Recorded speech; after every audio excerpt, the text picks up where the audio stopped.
Louvado e engrandecido seja o nome do Senhor. Seja bem-vindo à nossa escola bíblica semanal. Eu quero convidar você, nesse momento que antecede ao nosso estudo, a abrir a palavra de Deus no Salmo de número 96. É este salmo que agora, de forma cantada, vai nos conduzir ao louvor e à adoração do nome do Senhor. Salmo de número 96. E nós cantamos assim ao Senhor, dizendo: Cantai ao Senhor um cântico novo, cantai ao Senhor todas as terras, cantai ao Senhor, bendizei o seu nome, proclamai a sua salvação, anunciai entre as nações a sua glória.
Pai, Filho e Espírito Santo. O texto que nós vamos estudar hoje também fala a respeito do Pai, do Filho e do Espírito Santo, e assim eu convido você a cantar junto comigo o hino número 5 do nosso Cenário Novo Cântico, que fala a respeito dessa Trindade Santíssima. Glória seja ao Pai, glória seja ao Filho, glória seja ao Espírito Santo.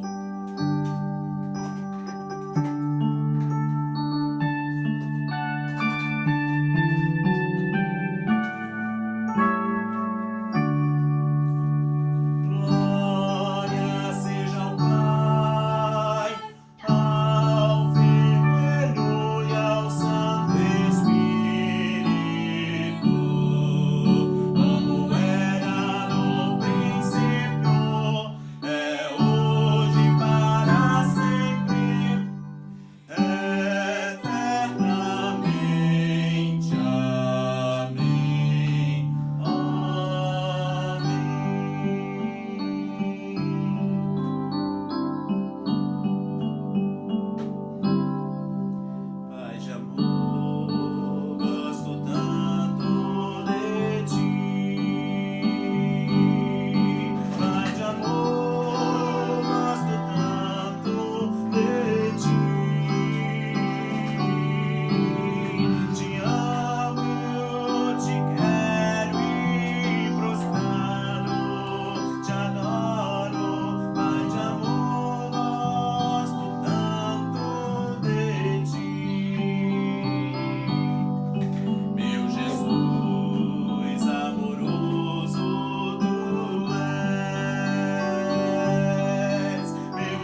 oração cantada, pedindo iluminação a essa Trindade Santíssima, ao Pai, ao Filho e ao Espírito Santo. O hino de número 3 do nosso inário nos fala que quando estamos congregados, nós podemos e devemos pedir a esse Deus. Estamos congregados virtualmente. Infelizmente não podemos estar juntos agora, mas estamos juntos em um só pensamento, em um só coração. E ainda que online, estamos aqui, eu e você. Por isso, cante comigo. E onde estivermos, como corpo do Senhor Jesus Cristo, nós vamos rogar a Deus que nos ilumine para o estudo que vamos começar. Hino 3.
Nesse estudo de hoje, primeira epístola de João, capítulo 5.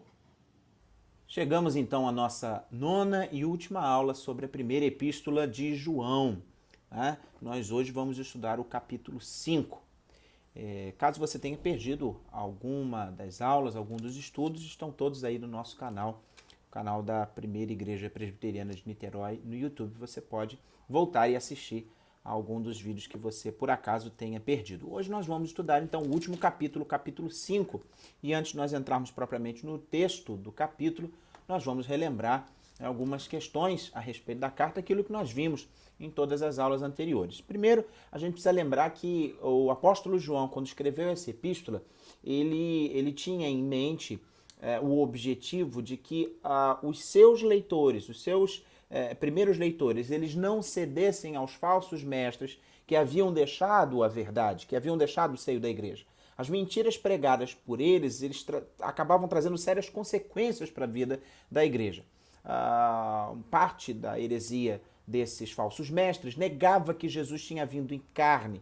E nessa negação de que o nosso Senhor Jesus era plenamente humano, os cristãos podiam acabar se descuidando do aspecto moral das suas vidas, pensando e agindo em conformidade com o mundo e também pouco se importando com os irmãos. E assim, em cada um dos capítulos, nós vimos algumas lições centrais. No primeiro capítulo, nós vimos que o Pai nos enviou a sua palavra viva para revelar a sua luz. E a religião verdadeira, ela consiste em caminhar na luz, mesmo que essa luz exponha as nossas falhas, os nossos pecados. No capítulo 2, nós vimos que Quando nós nos firmamos na obra expiatória, na obra substitutiva de Jesus Cristo da cruz, ele que morreu para pagar o preço pelos nossos pecados, o cristão verdadeiro, assim se firmando em Jesus, anda em obediência e anda em amor e desfruta assim dos privilégios de ser filho de Deus em cada fase da vida cristã. No capítulo 3, nós lemos a respeito da esperança do cristão que motiva a pureza do cristão. Né? Nós sabemos que um dia encontraremos com o Senhor e assim nós estamos nos santificando, buscando acertar os nossos passos sempre de acordo com os mandamentos do Senhor. E a vida espiritual verdadeira, ela vai produzir justiça e amor nos filhos de Deus, de modo que eles possam ter confiança nas suas orações a Deus. No capítulo 4, nós vimos que o apóstolo João, ele estabeleceu a distinção entre os filhos de Deus e os filhos do mundo, e então passou a chamar a igreja a rejeitar o ensino dos falsos mestres e, claro, a amar, né, a que nós amemos uns aos outros como o sinal, como a marca da união de Deus com Cristo e assim da nossa união com esse Deus que nos ama. Agora chegamos então ao capítulo 5, que vai também nos ensinar muitas coisas preciosas, começando do versículo 1. João, primeira epístola de João, capítulo 5, verso 1, assim nos diz: todo aquele que crê que Jesus é o Cristo, ele é nascido de Deus, e todo aquele que ama o que o gerou, também ama o que dele é nascido. E esse texto nos fala a respeito de crer, de acreditar, e nós termos fé é o sinal, é o resultado de nós termos nascido de novo, aquela obra maravilhosa que o Espírito Santo de Deus faz na vida dos escolhidos de Deus. Nós estávamos mortos nos nossos delitos e pecados, mas o Espírito Santo nos trouxe de volta à vida espiritual e assim nós temos fé, nós cremos em Deus, nós somos chamados pela graça por esse Santo Espírito de Deus. Versículo 2 e versículo 3 assim nos dizem: nisto conhecemos que amamos os filhos de Deus, quando amamos a Deus e praticamos os seus mandamentos, porque este é o amor de Deus, que guardemos os seus mandamentos. Ora, os seus mandamentos não são penosos. Esses versículos nos ensinam de que nós não temos como amar a Deus, o nosso Pai, sem amar aos nossos irmãos. Toda a epístola é recheada, né, de ênfase nessa verdade. Mas por que nós não podemos deixar de amar os nossos irmãos? Porque eles também são filhos de Deus, assim como nós. Eles também foram alvo de perdão e graça da parte de Deus, assim como eu e você. E os nossos irmãos, assim como eu e você, são nascidos espiritualmente de Deus. E assim são refeitos à imagem de Cristo Jesus e por isso nós não podemos deixar de amá-los. Capítulo 5, verso 4 e verso 5 nos dizem: porque todo o que é nascido de Deus vence o mundo e esta é a vitória que vence o mundo, a nossa fé. Quem é o que vence o mundo, senão aquele que crê ser Jesus, o Filho de Deus? Amar as pessoas exige obedecer aos mandamentos de Deus. Isso não é um fardo, como nós lemos, isso não é penoso, isso não é pesado para nós. Nós temos prazer na obediência a Deus, porque tudo que vem de Deus produz no novo nascimento, e é produzido no novo nascimento, é produzido na nossa regeneração, supera o poder do diabo, porque Deus vem para reinar na nossa alma por meio da fé na palavra de Deus, na nossa confiança na palavra de Deus. Os cristãos ainda sofrem muitas vezes, pecam muitas vezes, mas nós vencemos porque a fé nos une. A fé une cada um dos crentes ao Filho de Deus, a Jesus Cristo, que também sofreu, mas ele venceu o mundo por meio da cruz e também pela sua ressurreição. Capítulo 5, versículo 6, assim nos ensina: este é aquele que veio por meio de água e sangue, Jesus Cristo, não somente com água, mas também com água e com o sangue, e o Espírito é o que dá testemunho, porque o Espírito é a verdade. O que significa que Jesus veio em água e sangue? Aqui nós temos uma menção simbólica a dois eventos históricos da vida do nosso Senhor. Quando fala a respeito da água, está se referindo ao batismo de Jesus presenciado por João, presenciado pelo apóstolo João, que antes tinha sido discípulo de João Batista, que foi quem batizou Jesus. Então aqui nós temos uma primeira menção a um evento histórico. Lembrem-se que aqueles falsos mestres, né, que estavam tentando perverter o ensino da igreja, eles ensinavam que Jesus não era humano. Aqui nós temos um testemunho, né, histórico da veracidade, da humanidade de Jesus, e João foi testemunha daquele evento. O segundo, simbolizado aqui através do sangue, é a morte de Jesus, que também foi presenciada pelo apóstolo João, o discípulo amado, e você vai lembrar que nos evangelhos, está lá registrado no evangelho de João, que no momento da sua crucificação, uma das palavras ditas por Jesus na cruz foi justamente orientar ao apóstolo João que cuidasse de Maria, a mãe de Jesus. O apóstolo foi testemunha, assim como os demais, da morte de Jesus. Assim, nós temos essa menção de que Jesus veio em água e também em sangue. O versículo 6, então, nos ensina que Jesus ele tinha um corpo real. Jesus ele foi um personagem histórico. Jesus é o Deus encarnado que assumiu a natureza humana para redimir o homem do poder do pecado. Além do testemunho dos fatos históricos, nós temos também o testemunho interno do Espírito Santo. Eu e você cremos nesse testemunho porque o Espírito Santo de Deus, ele nos habilitou a crer. Nós fomos atraídos graciosamente, assim como o apóstolo Paulo nos ensina na Epístola aos Romanos e também na Epístola aos Gálatas. Eu e você, pelo Espírito Santo, pela ação do Espírito Santo, podemos clamar: Abba, Pai. É no poder do Espírito Santo que eu e você cremos no Senhor Jesus. Versículo 7, pois há três que dão testemunho no céu, o Pai, a Palavra e o Espírito Santo, e estes três são um. O testemunho deles está no céu. É o céu, né, que testemunha a respeito da própria verdade vinda do céu. É ali, no céu, onde habita o Deus triuno.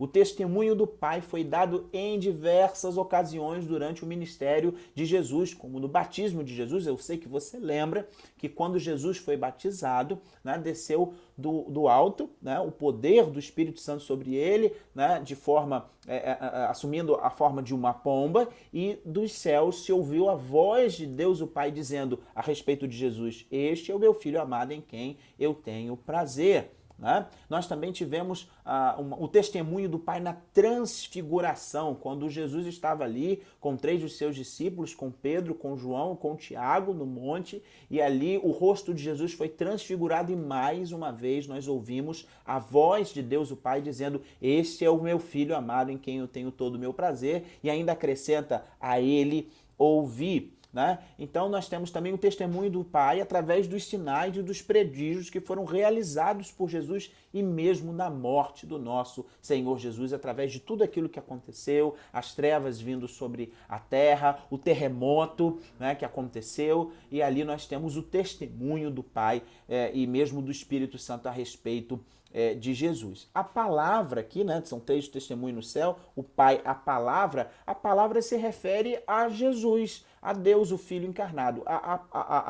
O termo aqui traduzido, né, logos, pode também se referir, você vai lembrar que essa palavra é traduzida lá em João, capítulo 1, versículo 1, que no princípio era o verbo estava com Deus, o verbo era Deus. Né? A palavra logos também pode ser traduzida por palavra. Né? Então, ali em João capítulo 1, versículo 1, no Evangelho, você também poderia ter a seguinte tradução, como acontece em algumas versões das nossas Bíblias. No princípio era a palavra estava com Deus e a palavra era Deus. Portanto, aqui a palavra refere-se ao próprio Filho de Deus, ao próprio Jesus encarnado. Né? Jesus Cristo, ele deu testemunho de si mesmo através dos sinais que ele realizou. E aqui nós temos também o Espírito Santo, que deu testemunho descendo sobre Jesus no batismo, que deu testemunho realizando através de Jesus sinais e prodígios, realizando através dos apóstolos, perdão.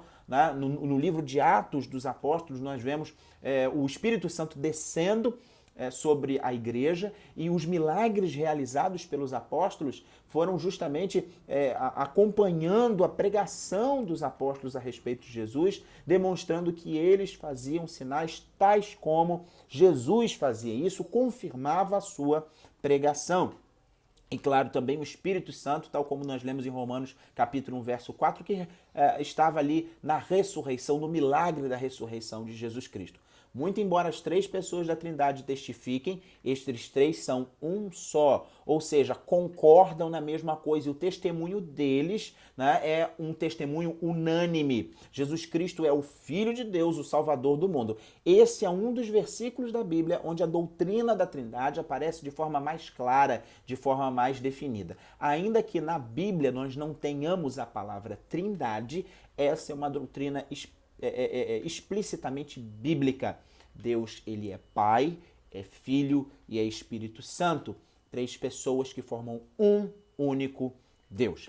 Capítulo 5, versículo 8 assim nos diz: e três são os que testificam na terra.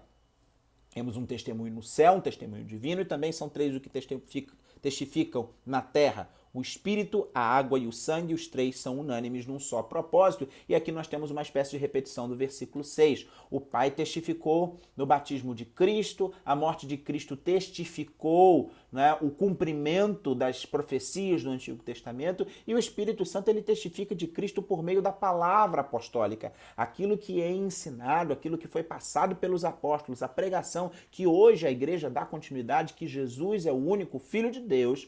Essa pregação, ela não é aceita pela nossa persuasão, não é aceita pela nossa habilidade em anunciar o Evangelho, não. Quem testifica no coração das pessoas que Jesus, ele é Deus, é o Filho de Deus, que Jesus é o Salvador, é o próprio Espírito Santo. A palavra que nós pregamos, nós somos instrumentos nas mãos de Deus. Capítulo 5, verso 9 ao verso 12, assim nos dizem: se admitimos o testemunho dos homens, o testemunho de Deus é maior. Ora, este é o testemunho de Deus que ele dá acerca do seu Filho. Aquele que crê no Filho de Deus tem em si o testemunho. Aquele que não dá crédito a Deus o faz mentiroso, porque não crê no testemunho que Deus dá acerca do seu Filho. E o testemunho é este, que Deus nos deu a vida eterna e esta vida está no seu Filho. Aquele que tem o Filho tem a vida, aquele que não tem o Filho de Deus não tem a vida. Sem Jesus não há vida. Não existem vários caminhos. Não existem diferentes caminhos válidos em direção a Deus. Segundo as Escrituras, o Evangelho ele exclui todas as outras opções que podem ser oferecidas, porque o Evangelho exige fé exclusivamente em Cristo Jesus. É importantíssima essa verdade e que você atente para ela, né? Especialmente num tempo que nós vivemos de extremo pluralismo, né? De relativismo. Nós precisamos enfatizar aquilo que a palavra de Deus nos ensina, que o Evangelho nos ensina. Nós precisamos diferenciar, né, a tolerância, precisamos diferenciar respeito, que nós devemos ter, e eu quero deixar muito claro isso em tempos tão difíceis que nós vivemos, que temos vivido. Eu quero lembrar a cada um de nós que nós cristãos, aqueles que cremos que Jesus é o Cristo, nós precisamos ser respeitosos. Né? Nós não precisamos ser ofensivos e nem devemos ser ofensivos. Precisamos respeitar as outras pessoas. No entanto, nós não podemos nos ficar cegos, nem negar, e de forma alguma nós não devemos deixar de anunciar a verdade que está colocada na palavra de Deus e o que um dia nos alcançou. Jesus Cristo é o único caminho, a verdade e a vida. Ele é o caminho, ele é a verdade, ele é a vida. Ninguém vai ao Pai senão por meio de Jesus Cristo.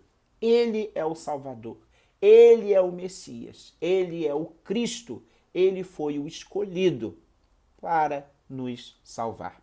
Capítulo 5, versículo 13 ao versículo 15, assim nos dizem: essas coisas vos escrevi a fim de saberdes que tendes a vida eterna, a vós outros que credes em o nome do Filho de Deus. E é esta a confiança que temos para com ele, que se pedirmos alguma coisa segundo a sua vontade, ele nos ouve. E se sabemos que ele nos ouve quanto ao que lhe pedimos, estamos certos de que obtemos os pedidos que lhe temos feito.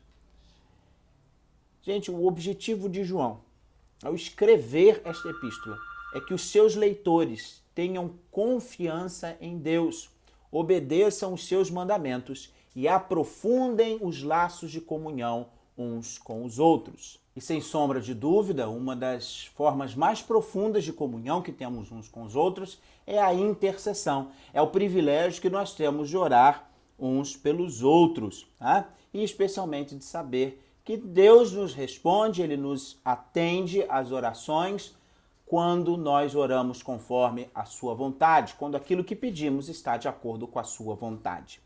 Capítulo 5, verso 16, verso 17, se alguém vir a seu irmão cometer pecado não para a morte, pedirá e Deus lhes dará vida aos que não pecam para a morte. Há pecado para a morte, por este não digo que rogue.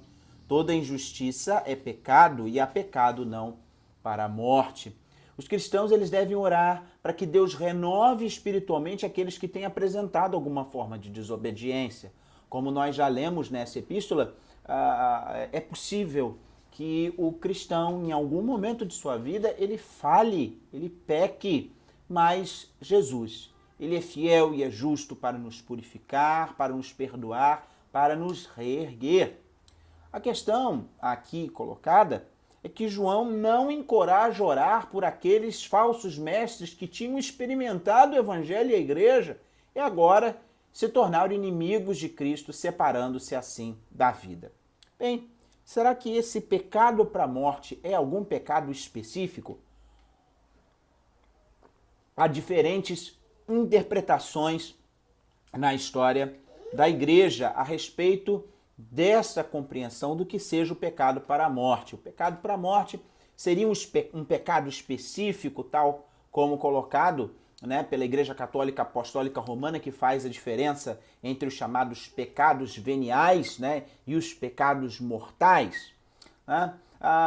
Nós temos aqui duas possibilidades que nós trazemos aqui para que você conheça. Uma delas é colocada por alguns estudiosos, entre eles o reverendo Augusto Nicodemos Lopes, no seu comentário a esta epístola, entendendo que esse pecado para a morte ao qual João está se referindo é a apostasia. Não é uma queda parcial, não é uma transgressão de determinado mandamento, mas a apostasia pela qual as pessoas se alienam completamente de Deus. É a rejeição final e decidida daquele, a rejeição final, a rejeição decidida daquele que pode salvar, Jesus Cristo. Então, esse seria o pecado aqui a qual João faz menção para que não se deva orar. Aqueles que rejeitam de forma final e definitiva aquele que pode salvar, Jesus. A segunda possibilidade é apresentada por outros estudiosos e trazida também pelo reverendo Hernandes Dias Lopes, também no seu comentário sobre a primeira epístola de João. Ele entende que aqui ele está se referindo àquele pecado que é citado nos evangelhos, a blasfêmia contra o Espírito Santo, aquele pecado deliberado e consciente da rejeição da verdade conhecida. Peca contra o Espírito Santo aquele que atribui ao diabo as poderosas obras de Jesus, que evidentemente são feitas pelo Espírito de Deus. Um pecado deliberado e consciente da verdade, porque isso é um insulto, uma blasfêmia contra o Espírito Santo que dá o testemunho de Cristo. E aqui nós temos o ponto, talvez, de mais difícil interpretação sobre esta epístola, mas considerando o contexto, precisamos entender aqui que de forma mais objetiva, João está falando, obviamente, daqueles falsos mestres que ele está combatendo. Bem, versículo 18 ao versículo 21, então os últimos versículos dessa epístola. Sabemos que todo aquele que é nascido de Deus não vive em pecado, antes aquele que nasceu de Deus o guarda e o maligno não lhe toca. Nós sabemos que somos de Deus e que o mundo inteiro jaz no maligno. Também sabemos que o Filho de Deus é vindo e nos tem dado entendimento para reconhecermos o verdadeiro. E estamos no verdadeiro, em seu Filho, Jesus Cristo. Esse é o verdadeiro Deus e a vida eterna. Filhinhos, guardai-vos dos ídolos. Estes versículos nos trazem três afirmações sobre aquilo que sabemos. Primeiro que o que é nascido de Deus, ele não vive em pecado, ou seja, o pecado não é o seu estilo de vida. João não está dizendo que não possamos pecar no sentido de possibilidade. Nós não somos perfeitos. Tá? O cristão, ele não é perfeito. Ainda, né, em vários momentos, nós acabamos cedendo às tentações e falhamos, erramos, mas esse não é o estilo de vida do cristão, daquele que foi regenerado, daquele que é nascido de novo, daquele que nasceu de Deus.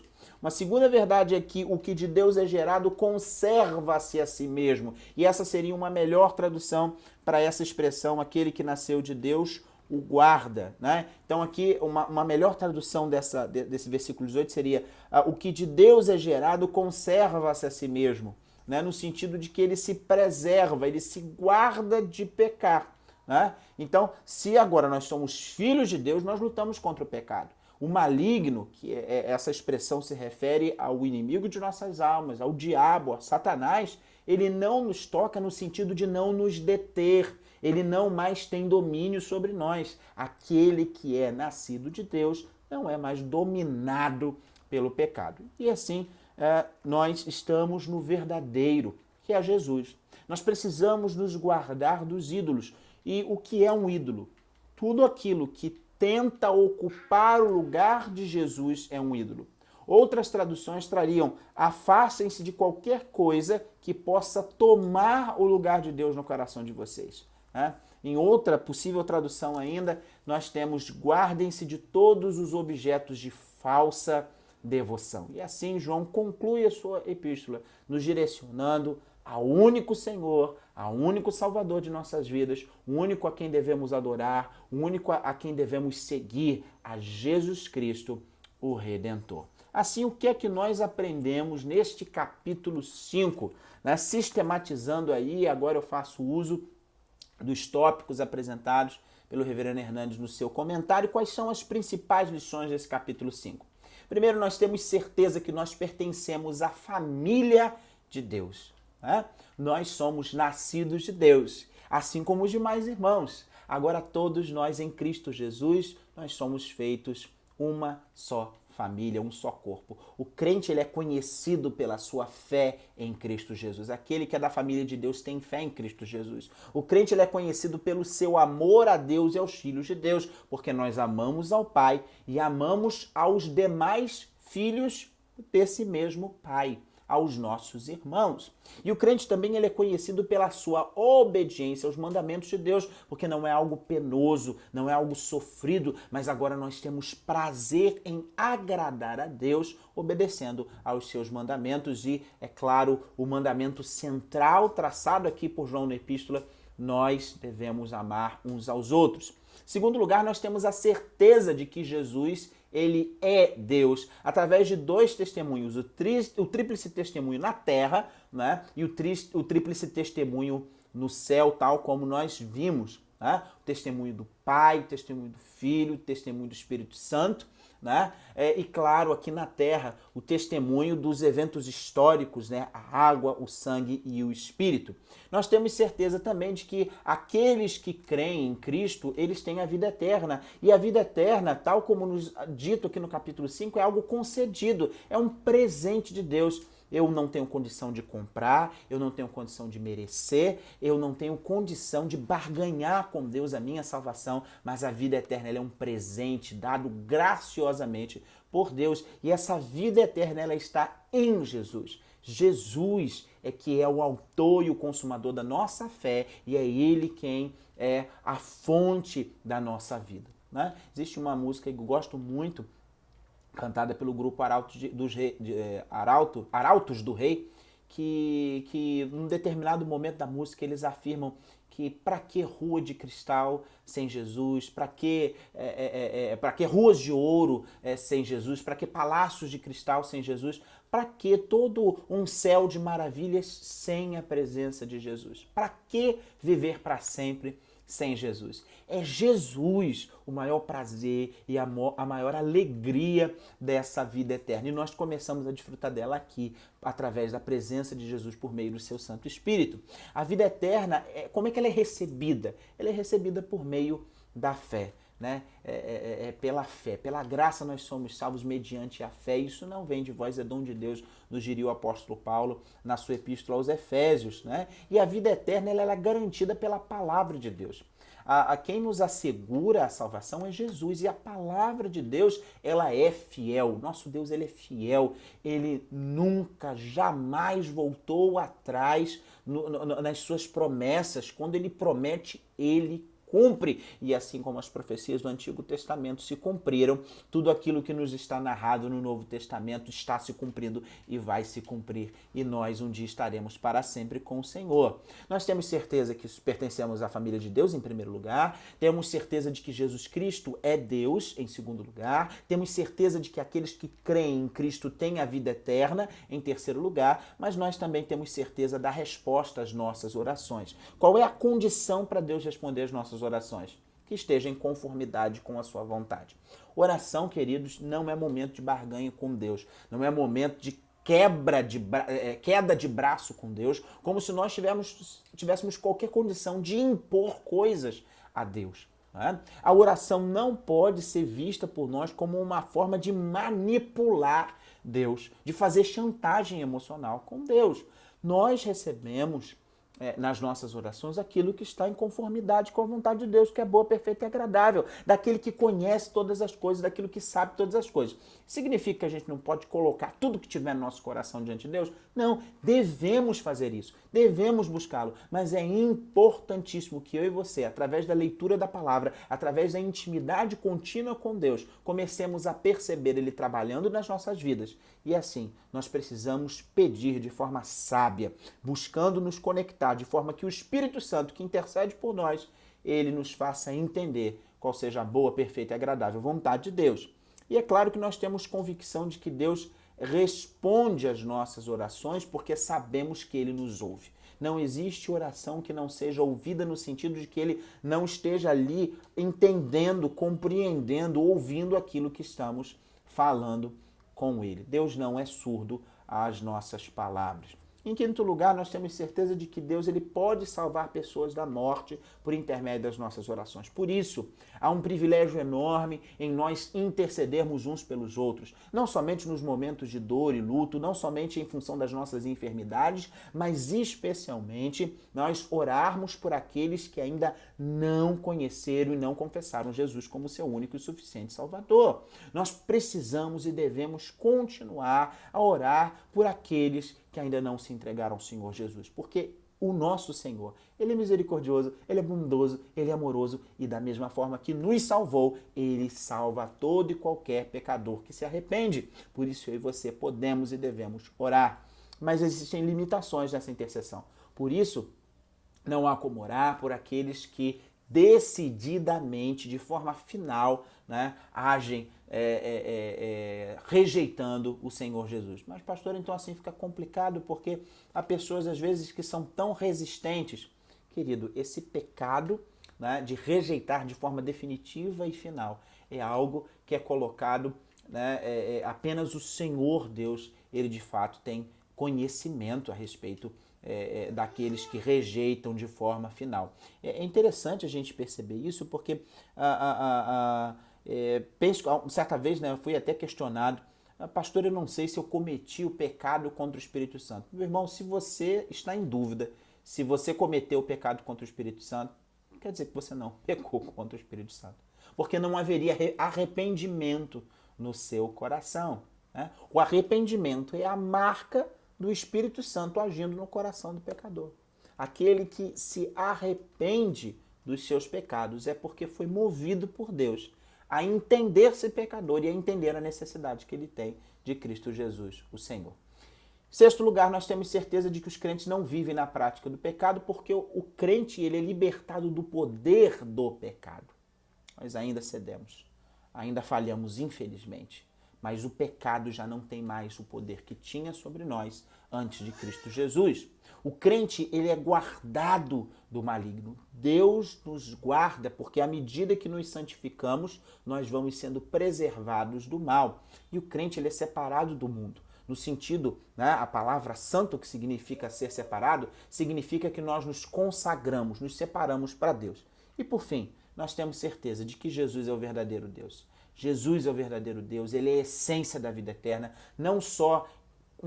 Às vezes a gente pensa em eternidade no sentido de quantidade, né? Mas a vida eterna é essencialmente qualidade de vida. E claro, os ídolos são a essência do engano. Temos que tomar muito cuidado para nós não incorrermos no erro de colocar outras coisas, outras pessoas no lugar de Jesus. Como é que a gente aplica isso nas nossas vidas? Encerrando então nosso estudo de hoje. Primeiro, Cristo é o mestre do seu povo por meio da sua palavra. Como é que nós ouvimos a respeito de Jesus? A respeito da sua palavra, né? E é o Espírito Santo que age por meio da sua palavra inspirada nos nossos corações. O Espírito nos dá a verdade e nos convence da sua validade por meio do testemunho dele, o testemunho interno no nosso coração, né? E reveste de autoridade a sua palavra no nosso coração. É o próprio Deus Trino, Deus Pai, Deus Filho, Deus Espírito Santo, que dá testemunho da sua verdade. Portanto, nós precisamos nos submeter às Escrituras, à palavra de Deus e aceitar as suas orientações, independente daquilo que os homens possam dizer. O mais eficaz dos métodos de prevenção contra os falsos ensinos, o mais eficaz dos métodos é justamente uma sólida instrução na palavra de Deus, especialmente em relação à pessoa de Jesus Cristo e também, né, a respeito do nosso comportamento como cristãos e a vivência daquilo que nós aprendemos. Não basta saber, nós precisamos praticar a palavra.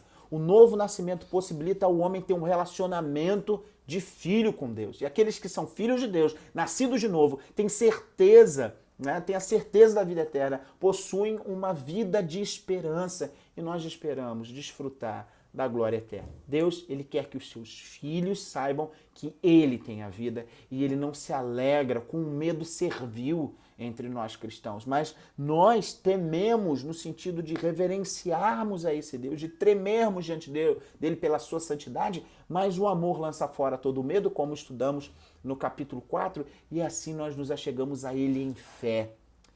A partir daquilo que nós lemos nessa carta, como é que você pode ter certeza de ser filho de Deus?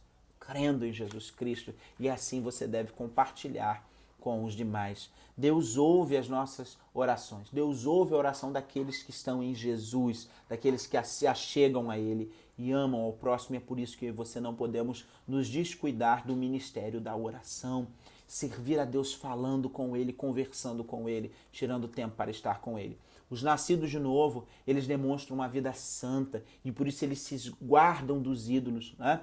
E repito, ídolo é tudo aquilo que de alguma forma tenta ocupar o espaço de Jesus nos nossos corações. E tantas vezes nós caímos e nós falhamos por causa dos ídolos do nosso coração. Porque ao invés de nos firmar na providência de Deus, naquilo que Ele tem de melhor para nós, nós tentamos satisfazer os nossos anseios, os nossos desejos e os nossos sonhos através de coisas que no final não trazem satisfação permanente, que nos fazem, nos machucam, nos ferem e muitas vezes nos fazem machucar e ferir outras pessoas. Nós precisamos refletir sobre o que significa vencer o mundo.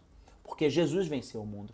E é necessário nós nos empenharmos nessa batalha espiritual para vencer o mundo. Esse sistema, né, que vai contra Deus e a sua palavra. Como que nós podemos fazer isso? Quem nos dá o poder para isso? É quando nós nos firmamos em Jesus e na sua palavra. O Espírito Santo nos capacita a viver a palavra. É uma transformação radical, foi experimentada pelo apóstolo João, e assim ele transmite aos seus irmãos, né, aqueles primeiros leitores, e a mim e a você hoje, a necessidade dessa transformação na raiz, nos fundamentos, né? Perceba que a quantidade de vezes que ele citou, né, o amor nesta carta nos mostra que essa é a principal virtude do cristão. Que assim, em Cristo Jesus, que nos amou, eu e você possamos nos amar uns aos outros e, claro, amar a Deus, obedecendo a Ele e nos firmando nele. Que assim seja, em nome de Jesus. Olha eu aqui de novo, gravando em 2 tempos. Vamos encerrar esse nosso estudo dessa noite, fechando a primeira epístola de João. Eu quero orar junto com você encerrando esse nosso dia através do hino de número 148, Oração Noturna. Cantemos ao Senhor.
Próxima quinta-feira, 19 horas, culto de oração dirigido pelo nosso irmão seminarista Wilson.